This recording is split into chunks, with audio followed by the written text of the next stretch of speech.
生卵を少しでも炙ったら、それはもう生卵ではない。そんなスペーシーな心理に気づく季節になりましたが、皆様いかがお過ごしでしょうか。心の中のランナーを走らせ続けてるでしょうか。どうも、そっちから見たらこれ左だけど俺からしたらこれ右手だよって説明してる人です。おいおい、走ってんじゃねえのかよ紛らわしいな。この説明のために2時間の講演会やってます。内容に対しての尺のバランスおかしいよねそれ。と、いつものように基人に突っ込みかましたところで前回の振り返りだ。前回は SCP-31、愛とは何ぞやを扱ったんだよな。そのオブジェクトを直接見てしまうと、恋したあの人に見えてきてしまう。しかも口調まで真似してきやがる。こいつは困ったもんだなすっとこどっこい。まあそんなオブジェクトだったぜ。まだ見てないって方はぜひぜひだ。そんじゃ本編に参ろうぞ。今参らんでいつ参るというのか。オブジェクト3をこしやす。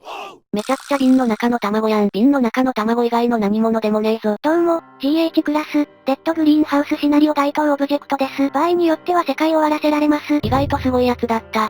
何？世界終焉シナリオ系なの？そうっすね。そういうことでやらしてもらってまーす。以前、世界を貪るものっていうのを扱って以来か一応。ああ、後輩がお世話になりました。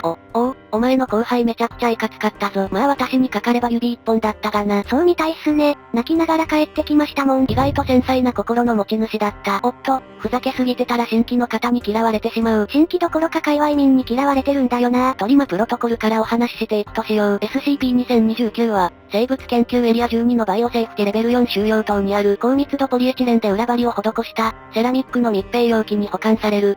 間違いなく高密度ポリエチレンで裏張り施されてますわ。これはこの密閉容器内にある瓶、及び卵の2点を合わせて SCP-2029 の1とし、この内部にある酢酸のサンプル採取を毎日行う必要がある。どうも、サンプルするよザキサク太郎です。座右の銘は、一寸先はヤーミー。一寸先に美味しさ感じるのやめろ。感じずには、いられないねや。適定によって、SCP-2029 の2の量が、5万 ppm を超えたことが判明した場合、SCP-2029 の1に対して、無力化プロトコルが実行に移される。その無力化プロトコルの内容がこうだ。まず、対象を非活性化するために必要な加熱処分に頼る強化措置を施された、二層式ババースリムかつロジカル4キャビネットを用意しよう。この内部で卵から生成された微小友情物質の無力化を行うんで、これがないと始まらないぜ。収容ユニットから適切な BSL4 キャビネットへの移送中。SCP-2029 の容器は、23% 酢酸溶液に満たされた、1クオート容量のメイソンジャーに沈めて封をしとこうな。さて、移送に続きいよいよ5開封、堆積した有子状物質を廃棄しよう。廃棄後はキャビネット内の空気を吸い出すこともお忘れなきにだぜ。空気は友達。残念だが我々人間はそれをぼっちと呼ぶ。粉バナナ。粉バナナではない生バナナだ。ちなみにこの空気も10秒間のナンカーの、いい感じの、加熱処分の対象となる。この手順実行に続いて、SCP-2029 は容器内に戻され、500ml の23% 酢酸溶液に沈められ、改めて保管場所へ移送される。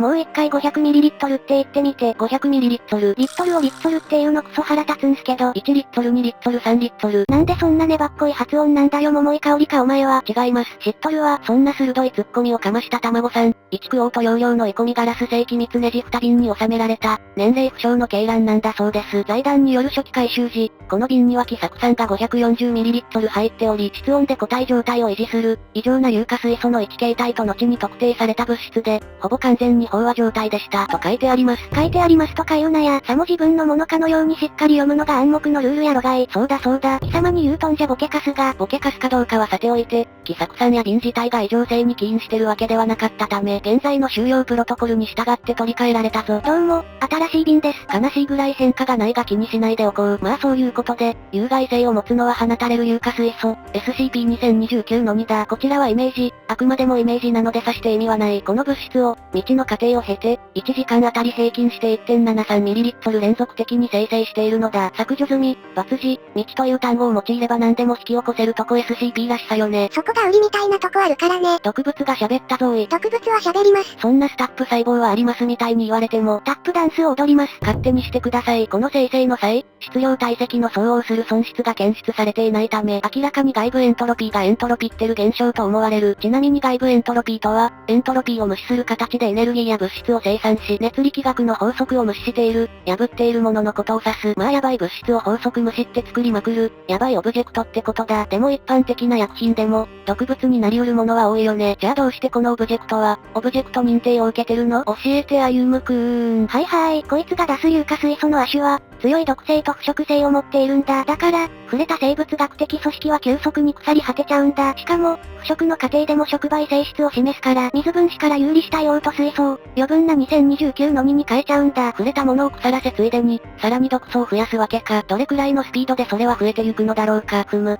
えて信ぜよう。こんな感じだ。